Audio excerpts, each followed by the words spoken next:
In Formula 1, we are always looking at the younger drivers and think about which one is going to be the next Max Verstappen, Lewis Hamilton or Fernando Alonso. And in this video, I'm going to tell you who I think that is. His name is Ollie Bearman.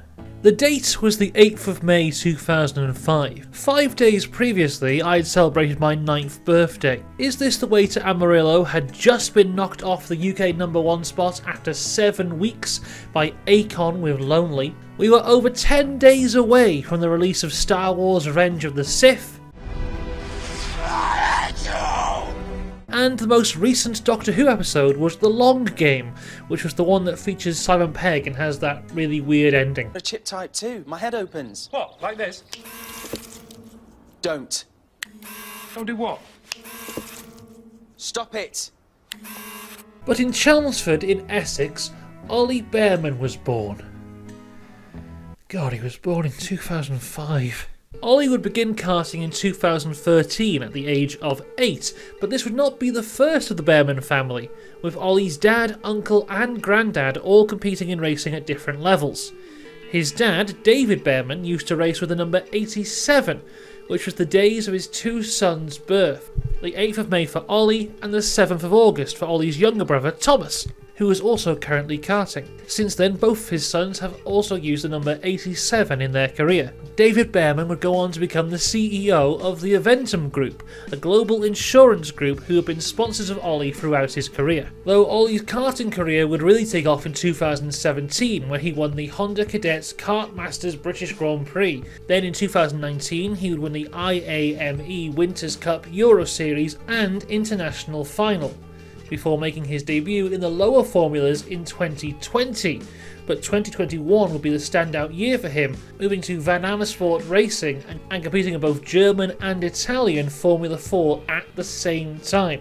He would become the first driver to win 2 successive Formula 4 titles in the same year, winning 6 races in German Formula 4 and 11 in Italian Formula 4, including 7 race wins in a row, which would have been 9 if he was not disqualified from a race in Imola due to engine irregularity. This would catch the eyes of Ferrari, and they invited him to the Ferrari Driver Academy Scouting World Final. The Scouting World Final is a series of tests performed by Ferrari to test all aspects of a young racing driver, to see if they could compete at the highest level. This ranges from how fast they are to how well they could deal with the media. In November, it was confirmed that Bearman would join the Ferrari Junior Academy. He would also win the BRDC Henry Surtees Award, which is presented to the most outstanding rising star in motorsport. It was then announced that Bearman would move to Formula 3 for the 2022 season with Prima.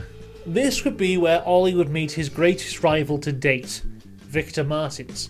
Martins was competing in his 2nd season of Formula 3 and had just joined the ART team. Bearman would get off to a fantastic start, winning the first sprint race of the season, but this would be taken away after a time penalty for track limits pushed him down to 2nd. From there, it would be a difficult start to the season.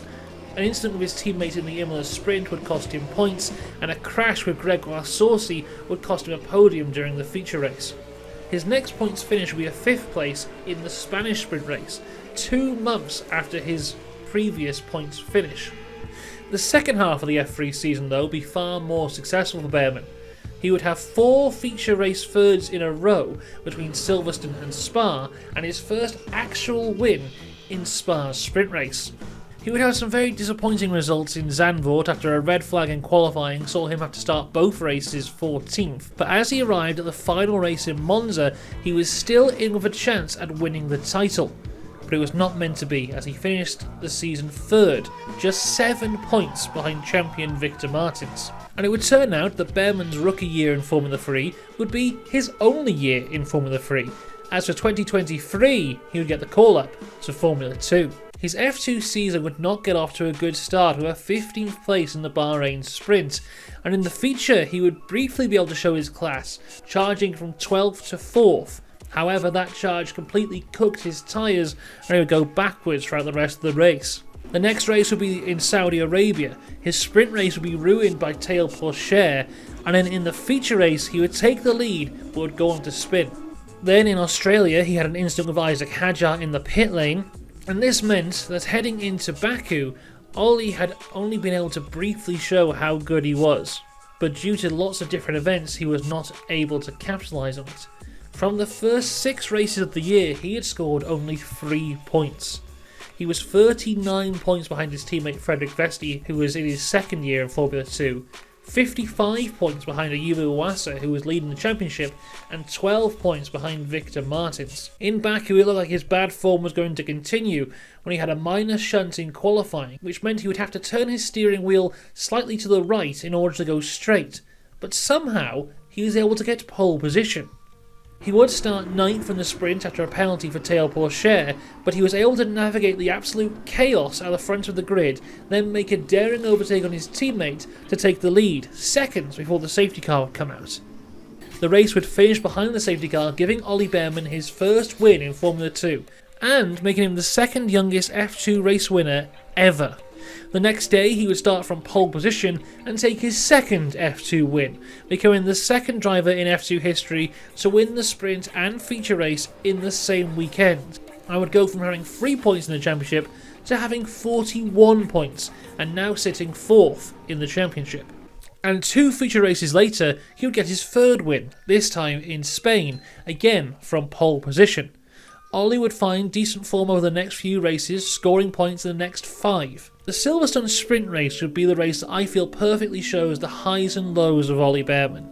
It was a very wet day in Silverstone. Bearman would start 5th, and off the back of a safety car start, he would make an incredible overtake on Fittipaldi.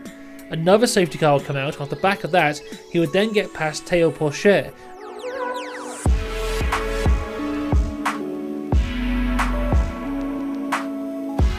And then make a move on Isaac Hadjar up into 2nd place. 3 fantastic overtakes on very talented drivers in really tricky conditions to show just how fantastic he is. Then he made a mistake and spun the car coming out the last corner and completely cooked his tyres. And from there he just massively defended for the rest of the race and had to settle for 6th place. To me, this shows both sides of Ollie Bearman. He's incredibly quick and a fantastic overtaker, but he makes these mistakes and just goes overboard a little bit.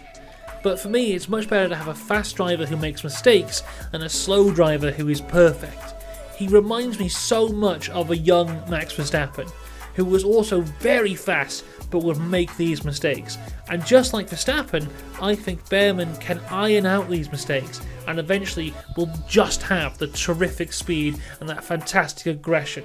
He would then go on to get another pole in Spa and would get his final win of the year in Monza, meaning that going into the final race of the year in Abu Dhabi, he would be out of the title picture, but Rookie of the Year was still up for grabs, and the competition would come down to Ollie Bearman and, you guessed it, Victor Martins, who was separated by just 1 point.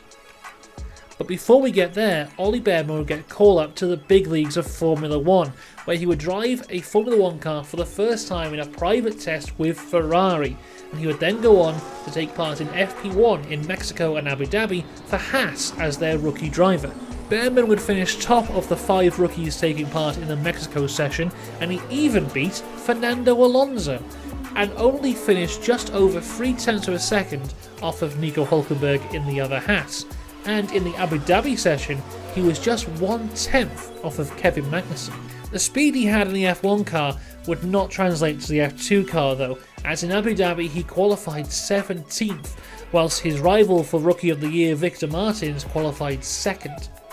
In the sprint race, Martins would get damage on the opening lap and have to pit and would finish 20th, whereas Bearman gained some positions up to 10th, although for both the sprint would be pointless. Then in the feature race, Bearman would be up in the points positions when his engine would blow up and throw away any chance of him claiming that Rookie of the Year. And to add insult to injury, Victor Martins would finish 2nd to seal it.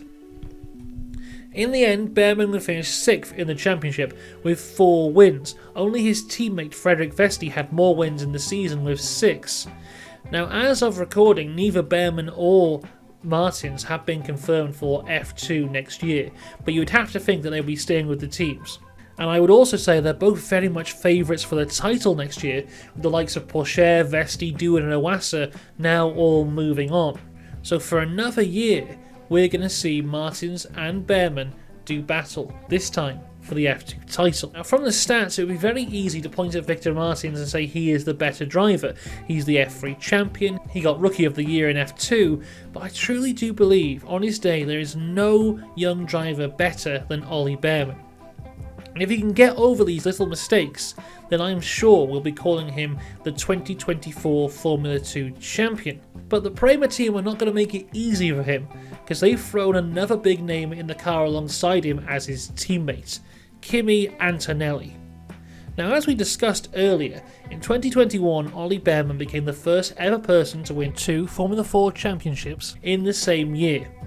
Well, the very next year in 2022, Antonelli did it as well. He would then go to Formula Regional in Europe and the Middle East and win both of them as well. And he's now skipping F3 and going straight to F2. And if he is as good as everyone says he is, he could be a huge thorn in the side of Bearman as his teammate next year. All of this is setting up to be a potential all-time classic of F2 next year. Bearman versus Martins versus Antonelli. And who knows who else could join in that fight as well. But I honestly think Ollie Bearman can come out on top of this and become the next big thing.